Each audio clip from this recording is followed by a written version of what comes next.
What's going on YouTube? It's TH back again with another video, and today I'm talking about 20 winners from the NFL Combine this past week. Really exciting weekend, however you want to put it. But these are 20 winners, and there's a ton of other guys that I'll kind of throw out there periodically as we go along throughout this video. Obviously, a lot of guys boosted their stock, and there were a handful of guys, unfortunately, that lowered their stock. We'll talk about them as we go along, but just so you know off the top, I don't have like 5 losers that I'm going to specifically talk about. We're talking 20 winners. I try to keep it positive, try to keep it optimistic here on the channel. So I want to talk about those guys who boosted their stock, and then we'll kind of sprinkle in some of the losers as we move along. But hopefully you guys enjoyed today's video. Be sure to hit that like button if you do. If you're right here, want to see more draft, more football content in general, be sure to hit that big red subscribe button. And of course, this is just a catalyst for a conversation. Who were the biggest Combine winners in your opinion? Let me know down below in the comments section. I am doing this position group by position group, so we go ahead and start with some of the edge rushers and kicking things off with Owen Smith. No-brainer here. I mean, on, what was it, Thursday, the first day of the Combine, Owen Smith was the talk of the league, right? I mean, 4.39 40,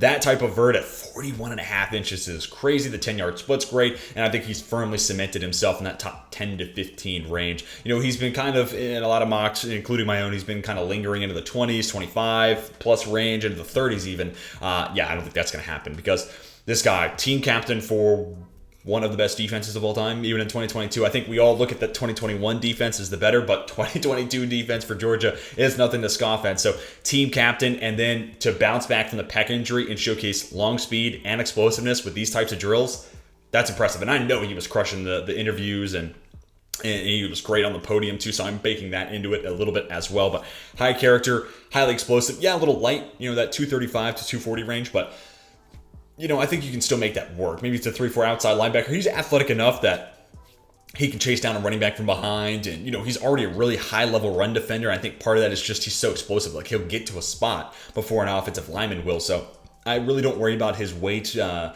how that might affect his run defense game, because here to showcase he's one of the best run defenders in this class from the edge spot. So what I'm seeing here with 4.39 and that type of explosiveness, focusing on the vertical and what that means for his get-off, he's going to be a handful for offensive tackles to try to keep off their outside shoulder. Like, this guy is going to have the ability to beat you around the end, and that's got to be a learning for a lot of teams. So I'm looking at, you know, teams right there in that 10 to 15 range.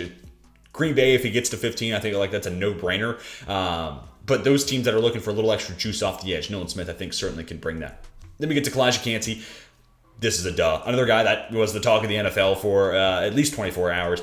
Beats Aaron Donald's best D-tackle time in Combine history. Now, granted, I do want to talk about this just because it's cool and it's a fun stat drop. But, you know, Aaron Donald plays with a lot more strength. Like, when he gets his hands on you, good luck. Like, you might as well just throw in the white flag.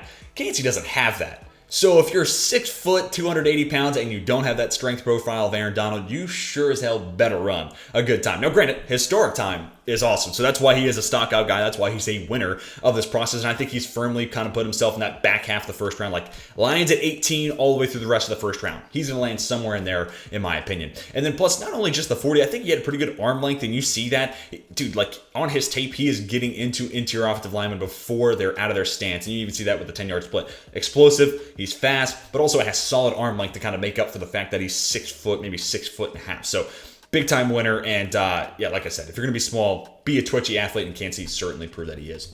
Then we get to Byron Young. The Alabama Byron Young didn't really impress me as much, not nearly as much as Tennessee's Byron Young did. 4.43 40 at 250 pounds. That cannot be understated. Honestly, the next guy we're going to talk about is maybe even a little bit more impressive. I'm going to say the same thing, but Byron Young at that weight to run 4.43 is unbelievable. 11-foot broad jump and the vertical just under 40 inches. I think he's kind of taken himself from, he's not really in a whole lot of my mocks because I kind of think of him right around that 100 mark. Yeah, he's going somewhere round 2. Like, he's going to become a fixture of my Saturday videos in the mock drafts, my 3 rounds. He's going to be right there somewhere in the middle. You know, I think Tampa Bay at 50 could make a lot of sense. You know, the Chargers aren't too far behind. They could use some additional pass rush. Just throwing teams out there that could make sense from what I remember and how the board plays out. But nonetheless, this guy had an awesome showing. And he's a pretty good player on tape as is. A little bit of an older prospect, but I'm really excited to dive back into the film and be like, do I see 4.43 speed? And if not, why? Or was I just not expecting him to run that time, so I wasn't looking for it? So really excited to kind of revisit Byron Young and see how these athletic measurables compare to what he actually put on the field. All right, next up, add a team up Adetomiwa Adebawore. God, that name is so hard to say. Adetomiwa Adebawore. Say it 15 times, you'll still mess it up. But Adebawore, I mean, what a day. I mean, start with 6'2", 282, or right there around 280 pounds. Solid size. This is just like, Lucas Van Ness, not a guy that's in this video, but another solid winner. These guys that played on the inside in college that are going to gravitate towards the edge once they get to the NFL level. I think Adebawore, just like Van Ness, can be a 3-4 D end or just straight up outside linebacker. And then we get in your passing situation, your four-man fronts and nickel and dime. This guy can line up on the edge, and maybe, especially with Adebawore, the arm length, I think you could play him on the inside and kind of play mix match, line him up between guards and centers or guards and tackles, however wide you want to play it. But nonetheless, the arm length is kind of where I want to start here, because at 6'2", you might look at this guy and say, yeah, he's a little small, but almost 34-inch arms. I mean, him and Tyree Wilson and a couple other edge rushers in this class, of course, like when they long arm tackles, like they just look like kids on the playground trying to reach out and grab the guy across from him. It's insane. Then you throw into the fact that he's at 280 pounds, running a 4.49. That's blasphemous. So yeah, twitchy athlete. And even good explosiveness. You see that in the vert, 37.5 inches. So yeah, you see speed, you see explosiveness, you see arm length, and he was also a guy that really looked good at the Senior Bowl. So this entire end of the regular season at Northwestern through the NFL draft, Adebawore might be among the biggest winners of any draft prospect. So yeah, good to see him continue a strong draft season at the Combine. Then Julius Brent, this would be my pick for the biggest winner. Part of it is going in with your expectations. What did you think each prospect was going to post, and then how much better were they, right? And then, the flip side of that, Tashaun Spears, one of the big losers, if you were to ask me, 7-8 months ago, I would have said, Spears is going to be maybe even touching 4.2, but somewhere there in the 4.3s, right? Yeah, 4.5. That's a good way to go undrafted, potentially, or no earlier than day 3. So, big time loser there with Spears. But for Julius Brent, I'm looking at a guy who was listed at 6'4", 200+ pounds at K-State, but okay, yeah, he's not 6'4", he's 6'3" though, so it's not like he completely shrunk, not like a Rashad Bateman situation with Minnesota a couple years ago. But then on top of that, let's start with 4.5 speed. I don't have the 40 on here because 4.5 is solid, but 4.5 at 6'3" is nothing to scoff at. That is a good number to have. 34-inch arms, same number as Joey Porter Jr., which is also insane. Vert at over 41 inches. I mean, how is anybody going to go up and get the football over Julius Brent at 6'3" and a 41.5-inch vertical, and then a sub-Devils 3-cone at 6.63, best time of any corner? This dude is not from planet Earth. He is an extraterrestrial. I am fully convinced. And Julius Brent, I've heard other people talk about him as a winner. They're like, yeah, he's kind of in that day 2 mix. I think late round 1, he should be in that conversation. He should be a team that you can't compare him to Tariq Woolen, because Woolen was this wide receiver converted to corner, so there's a familiarity with who he's going to be lined up against, and he ran in the 4.2s. Brent's not quite that fast, but he went from a zone-heavy team in Iowa to a more even split K-State defense that switches it up pretty evenly between man and zone, and has excelled on the field at both those places, versus Woolen was a little bit, touch and go maybe at UTSA, also a lesser-known program versus Iowa and K-State. So I think the situations are different enough to where you can't really compare, but if you were to ask an NFL team, hey, where would you take Tariq Woolen now? They would say the first round. So different, but you got another crack at a 6'3" corner who is unbelievably athletic. May not be 4'2" athletic, but 6.63 3-cone. If I am a team that runs heavy zone, I am looking at this 6'3" behemoth that, again, runs sub-Devils 3-cone and has experience in a zone-heavy defense and plus 41.5-inch vertical, so good luck beating them deep.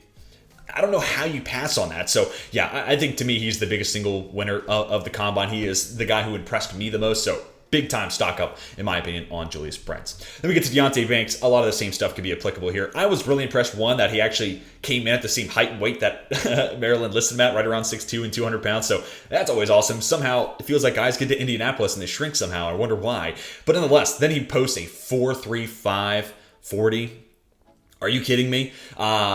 Yeah, this guy is an unbelievable athlete. And there was already so much. You kind of see it on film where it's like, Maryland didn't fully take advantage of this, but he has the making of being a really good man press corner, or just a man coverage type of corner. And then that plus a 42-inch vertical, that type of explosiveness is awesome. And then 11.4 broad jump, insane. So speed, explosiveness, and you start to see the man coverage ability. Yeah, this guy's going in the first round. I'm looking at Tampa Bay at 19. I'm looking at the Ravens at 22, the Vikings at 23, the Chargers at 21. There's kind of a log of teams right there in the back teens, 20s, and then obviously throughout the rest of the first round that could certainly use some cornerback room. So, now that I'm thinking about it, I've neglected to note some of the ranges. I think it was Adebawore that I didn't note. He's, I think, early second. He's going to go somewhere in the top 40. I would have to say late 1 to early second for Adebawore. We talked about Byron Young. He's going to be right there in the second. Brent, to me, should be in conversation for late 1, certainly early second. And then Banks, I think he's a lock for the first round about now. Then we get to Keeley Ringo. A lot of the same stuff there. And this was needed because I've heard some people say that the on-field product this year, his play, was closer to a second, third round pick. And I'd probably lean towards the second round side of it. Do I agree 2022 was a little bit of a letdown versus 2021? Yeah. But he was still the number 1 corner on one of the best defenses of all time. And he was one of the best corners on one of the best defenses, maybe the best defense of all time back in 2021. So, corner play can vary. And I think given that his 2021 was better than 2022, don't hold that against him. Just know that, hey, that's what he can get to. And because the on-field product maybe was a step back this year, he needed the type of showing to rebound his stock. 4.36, one of the best times of any corner, and he was at that 6'2" mark, and he was the weight that he was listed at Georgia. The 10-yard split's great, and then more than a 10-foot broad jump. Speed and explosiveness. You're going to see a lot of these same numbers because that's what I care about the most. I think he's kind of cemented himself that even with a little bit of maybe a disappointing year tape-wise, this guy's going late 1 to second because teams picking at the 20s and the 30s and then the 40s don't have Christian Gonzalez on the board. So you have to pick with what's available to you. Keeley Ringo becomes a really intriguing prospect and project maybe for teams that maybe not the most insane lateral mover. And he did have a propensity of giving up some big plays when he kind of has the build and the athletic ability to not do that. But that just means, hey, the tools are there. Let me refine this prospect. And I think there's going to be a contender to team that's in the, beginning of the second round that's like, that's a guy I can work with. That's a guy I can have hit his, best ability. I kind of think back to Tyson Campbell. I wasn't crazy about Tyson Campbell. I honestly, if I remember right, I had Eric Stokes ranked higher than Tyson Campbell, which, in hindsight, I regret that. But nevertheless, he was this really interesting, twitched up player coming out of Georgia too. Don't want to same school scout here. They have different bodies. But saw that man press ability, saw that man coverage type of corner, and Campbell's worked out really good. Early second round pick. One of the few things Urban Meyer did really well. So give him credit there. I could see Ringo, especially if he lasts till day 2. There's going to be some teams, maybe even teams that want to move up. Maybe Pittsburgh at 32 is looking to trade down, something like that, or Houston at 33. I could see that. So it'd be interesting to see if he does make it to day 2, how hot of a commodity is he? But, I think whether it's a contender at the end of the first round or a team going through a little bit of a rebuild early on day 2, this is the type of guy you want to take a flyer on and try to develop all of his traits into a, high caliber player. Next up, Sidney Brown. We're going to talk about his twin a little bit later on as well. But, look at this guy coming down the track. You want to get hit by that guy? No shot. This guy is a yoked 5'10". Then you run to 4.47. The vertical, the broad, again, a lot of the same numbers. This guy is fast and explosive. And you see it on film. Like, this guy is a box safety crashing down the field. That's where he is most comfortable. Like, this guy wants to play into the box, and he wants to inflict harm. So I think he's kind of separated himself. I still think Brian Branch is the best safety, and then Antonio Johnson is right behind him at 2. But there are these nickel corner strong safety types. Sidney Brown then gets into a comparison game with Jamie Robinson and Jordan Battle, who, if you've been around the channel for any length of time, Jamie Robinson's one of my guys, and I love me some Jordan Battle. All 3 of these guys are kind of in that mix for round 2 to round 3. I think Sidney Brown might have cemented himself as the first of those 3 to come off the board and as a second round lock. So that's kind of where I got him going right now. And, a team like the Jets there at 43, to me makes a ton of sense if you feel comfortable rotating Whitehead over the top. So, I think he's going to go somewhere there in the second round, and a really strong showing from both of the Brown brothers. Then we get to Jack Campbell. What an awesome showing. If you're looking for comparative source for how these numbers stack up to other positions, use mockdraftables.com. It's a great website. And Jack Campbell's 4.65 is above the mean. And to me, at his size, 1.64, 6'5", and considering this whole cycle we've been talking about Jack Campbell as this unathletic linebacker, anything above average is a win. Anything above average is a win because the guy plays the run, probably the best of any. He is the best run defending linebacker in this class.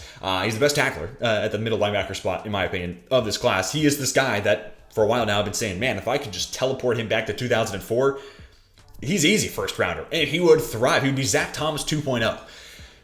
But now you're talking about him running that 4.65, and I look back to his coverage, and I think he played pretty well in coverage this year at Iowa. Granted, level of competition might not have always been, the most challenging when it comes to the tight ends and the running backs. I have to go back and check out the full list of and full schedule of comp. But nevertheless, 4.65, that signals to me maybe that coverage, strength that he had at Iowa wasn't just the fact that he was a good college linebacker. Maybe he has just enough juice to be able to make it work. Now, I still think he's a linebacker at best playing what's in front of him, stopping the run, filling lanes, being a solid tackler. I'd prefer not to have him being the guy that gets those tough coverage assignments, right? Like him versus, obviously, Travis Kelce. Travis Kelce makes a lot of people look dumb, but that does feel like something that could be, a mismatch. Or let's just take Albert Ogbonnibanam. Campbell, I could see struggling with a guy like that. Noah Fant, another good example there. So, or Mike Gesicki, wherever he goes this offseason. That could be a bit of a burden there for Jack Campbell, but I think he showcased I'm athletic enough to be an early second-round pick, and really, I don't think he gets past the Lions at 48, or the Steelers at 49. He is not making it past the top 50, long story short. So, big time showing in Indy for Jack Campbell. Another linebacker here, Owen Papo, best 40 time of any linebacker, and the way you hear how the Auburn staff talks about him, and you would think he was this like 3-time All-American. Like they love them some Owen Papo, and I get it. Didn't have quite the college career. I think part of that is, the coaching staff. It's been kind of a tumultuous time to be an Auburn fan, and just a part of that program in and of itself. But nonetheless, like the talent is fully on display, and you see insane athletic ability in Owen Papo's body. And like I think he looked pretty good in the on-field drills too, which is again something I'm kind of baking into this process a little bit. So I think this is a guy that, round 3, and if he lingers on to, day 3, and if he's available round 4, there's going to be a team that is looking to take a shot on Owen Papo because he is twitched up beyond belief. Unlike really, there's some good athletes in this linebacker class. Dorian Williams, Diane Henley, Owen Papo kind of immediately come to mind, and Simpson's a good athlete, and Sanders, but they all kind of have their flaws. So if you can wait till the 3rd round or maybe even the 4th, and just take this moldable ball of clay, like an Owen Papo, and be like, yeah, well, we have a linebacker who runs sub 4.4. We'll help him figure it out. That becomes a really intriguing prospect. So I think he's kind of moved himself into that maybe round 3 conversation as a project linebacker. Next up, Anthony Richardson. I mean, yeah, we had to talk about Anthony Richardson. Now, granted, potential hot take, and this might irritate some people, but did we not already know Anthony Richardson was the most athletic, quarterback in this class? You go onto Twitter after Anthony Richardson took a deep breath at Indianapolis, and people were losing their minds, which I get it. Like one of the best 40 times that he could have possibly had. I think the best broad jump for a quarterback in combine history, and then the vert was right there. Either that or I have those two flipped the other way around. But all that to say, yeah, Anthony Richardson is an unbelievable athlete. And did I expect him to be among the best athletes to ever come through the combine at the quarterback position? No. He did exceed my expectations. But people kind of losing their minds thinking, oh my God, like they didn't know this about Anthony Richardson.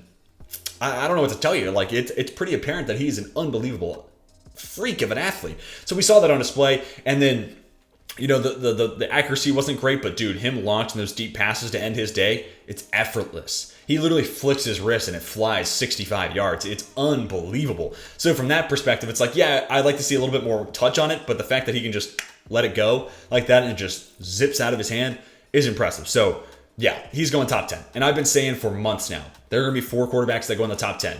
And Anthony Richardson, I think, just cemented that this weekend at Indianapolis. So thank you, Anthony Richardson, for hopefully making that early prediction correct. But yeah, I think really all the quarterbacks I think impressed.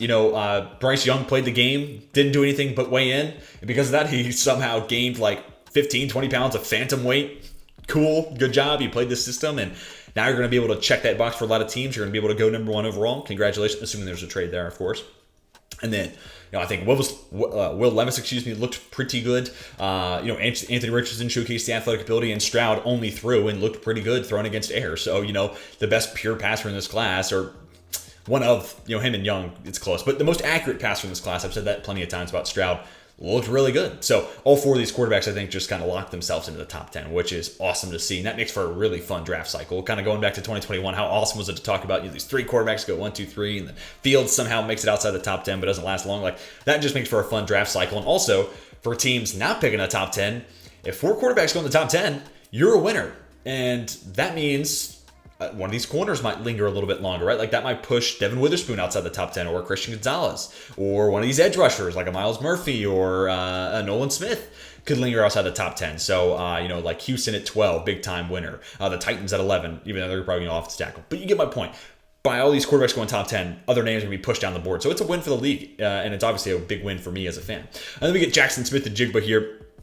Yeah, and I've been kind of noted as like not a huge Jackson Smith and Jigba guy, but I think, you know what, revisiting it, he's probably a wide receiver 4. I had him at 5 last time out. My updated rankings just behind Josh Downs, and Josh Downs had a good day. 4.48, I think it's a solid time, and 38-inch vertical showcases that he can go up and get it, and he does have that explosiveness. But Jackson Smith and Jigba, specifically that 3-cone, is crazy, and that type of short area explosiveness showcases to me that, yeah, he may end up being slot only at the next level, but he could be a Cooper Kupp, Amon-Ra St. Brown type of slot only guy that you run your offense through. Like, he's the volume guy. So the 3 guys ahead of him, and honestly, we'll see how the back strains kind of play out for Addison. You could convince me to flip those 2 at 3 and 4 maybe. But that being said, I'm still excited to see Addison's pro day because I think he'll run better if he gets healthier. But getting back to track here, JSN, man, it's hard to deny what he could potentially be even as a slot only, but as that number 1 guy, that go-to guy out of the slot. And it also looks smooth in the on-field drills. The 20-yard shuttle's good. So depending on trades, I could see him going even a little bit before 15, depending on how the board plays out. And I mean, if New England loses Jacoby Myers, maybe they're just thinking JSN could be a logical replacement there. I could see it, but I think that 15 to 30 range it's going to be hard to imagine Jackson Smith and Jigba not coming off the board somewhere in that spot where I've had mocks where he lingers just inside the second round. That's not happening. That's not happening anymore. So he's going to be a first-round lock. He's going to go somewhere in the back half of the first round and maybe even higher than 15. He was a big-time winner, and he really showcased that agility and where it's like, hey, I didn't run the 40, which I think says a lot if he's not running it. But nonetheless, showcasing that type of short area quickness and explosiveness in the 3-cone, that speaks volume for what this guy, and it plays into his strengths for sure. Then we get to Bryce Ford Wheaton. Actually, I think I might have had his name spelled wrong here, but I do apologize that the graphics guy, somebody fire him. But Bryce Ford Wheaton was this guy who really wasn't a whole lot of people's radar, and I did confirm I did spell his name wrong, so apologies, but it wasn't really on a whole lot of people's radars. But there is a lack of size in this wide receiver class, like Quentin Johnston, Michael Wilson, Rashee Rice, Cedric Tillman, and then you're dealing with a lot of slot onlys, a lot of 6 foot, and below wide receivers. So for Wheaton to come onto the scene and be like 6'4", 220 plus, 41-inch vertical, and a 4.38, I mean, those are all things that a team that needing that size, like the Giants at pick 100, like if they're looking to add this big body type into their offense, he's got a lot of the boxes checked because of that size, vertical, speed, like really intriguing prospect. And did it always translate to his film and unbelievable production? Not really, but this becomes a really intriguing prospect. Then another one of those guys that I don't think a whole lot of people were talking about, that now after posting these numbers is going to become one of those guys that we talk about as a day 2 type of selection. So I think somewhere in the 3rd round is a good value for him. So again, using the Giants, they pick at 89 and 100 if memory serves. So they could make some sense, but it also comes down to where's Rashee Rice, where's Cedric Tillman, because I still have those guys ahead of them. But I'm picking out my biggest winners because, like Van Ness is not on here, going back to him, because to me, he's already going to go top 12. So the stock got better, sure, for sure. He didn't move down the board, but that's the biggest win, is that he didn't move down the board. Bryce Ford Wheaton, to me, kind of went from like irrelevancy to a lot of draft fans to someone that's like, hey, I remember that name. He could be an intriguing prospect moving forward. Next up, let's get to the tight ends. Darnell Washington, and this picture goes so hard. So, of course, this one-handed catch was so lit. But, it's going against air. He doesn't have a linebacker on him. So, while it's cool and flashy, ultimately, it's really about the athletic numbers. And I told y'all, 6'7", he's actually more than 260 pounds, and he moves well for it. 4.64 at that size is pretty crazy. And then the vert over 10 inches or 10 feet, and then the 10-yard split also had a pretty solid time. So yeah, I think he's going somewhere in the 25 to 50 range. I don't think he gets past, really, I should have said 25 to 51, because Miami at 51 would be crazy not to add Darnell Washington to that offense and basically have him be poor man's George Kittle for Mike McDaniel. So 25 to 51 really, I think, is the range here for Darnell Washington, but big guy, moves well for it, showcase some of the receiving ability, which is good because you don't see that. You didn't see that at Georgia. So I think it's more so he wasn't asked to do it more than he is incapable of doing it, which I think he also put on display partially with this one-handed catch, which was pretty good. You'll need to expand the route tree, but this type of an athlete, I think you can do that with. And then plus the blocking. I mean, you draft Darnell Washington largely because of the blocking, which isn't always a great process when thinking about tight ends, but he ran a better time than TJ Hockenson, and he's the best blocking tight end I think I've seen and scouted during my lifetime. So, yeah, pretty awesome stuff there for Darnell Washington. Then we get to Zach Kuntz, or Coons, excuse me. Let me make sure I'm saying that right. Coons, this Penn State transfer to Old Dominion, who, I live in Virginia, so it's always cool to see these ODU guys. And it's also like, Penn State, can you stop being a pipeline for tight ends? So cool to see, a Monarch break onto the scene, but it's just another one of the, feather in the cap, I guess you could say, for tight ends coming out of Penn State. But Coons, 4.55, 40 plus inch vertical, 3 cones, sub 7 seconds. Yeah, I think he's going to find his way potentially in the third round, especially considering it is a good tight end class. Like, we could see 2 go in the first round. If Mayer and Kincaid go in the first, I'm not surprised. And then Musgrave and Washington. I could see Washington maybe instead of Kincaid. That's what I would do. But I could see 2 guys going in the first, 2 guys going in the second, and then that leaves like Zach Kuntz and some Sam Laporta and Tucker Kraft, who I also think both those guys look pretty good. Laporta was really solid. Kraft had a really good 40 time, and he's that guy coming from a small school, so you better be a crazy athlete. And I think he kind of lived up to that. So all 3 of those guys, I think, are live to go somewhere on round 3. So comes down to what you need. And Coons' backstory is a really interesting one. So do you want to buy into this Penn State transfer that really couldn't get on the field, but Penn State liked him, and they have a good track record of recruiting that position and developing it. So and also part of the reason he didn't see the field is Penn State always has a pretty good tight end room. So him going to ODU, solid production there with the Monarchs, and a really, really good athlete. And I was kind of anticipating him to tear it up down the track in the 40. But 4.55 is pretty special, and he's a big guy. He's a big guy too, so really impressive there. And Kuntz, I kind of knew about him, but not every draft fan probably did. So this is one of those names where it's like, okay, that's interesting to know. Cool. That could, especially if your favorite team needing a tight end, I could see him being a target late round 3. If not then pretty early round 4. I think Kuntz is off the board. Let me get Chase Brown. As promised, we're going to talk about the other Brown twin at 4.43. I remember watching him run this, and I was like, man, that is a really good time for Chase Brown. And kind of like Sydney, this dude is looking to inflict harm every play. And seemingly every play. And, man, he's a violent runner. Has good size, too. 5'10", right around that 200-pound mark.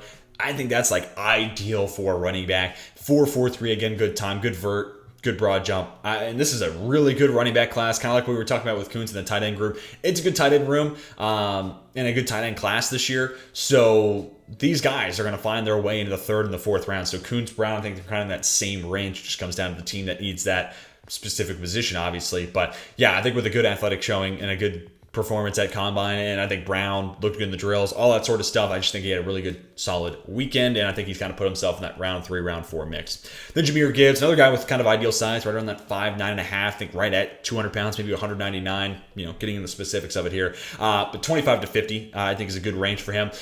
Do we see 2 running backs go in the first round? That feels kind of difficult to project. The NFL, as much as they still do covet running backs, it feels like they are weighing position value a little bit more than certainly more now than they ever have.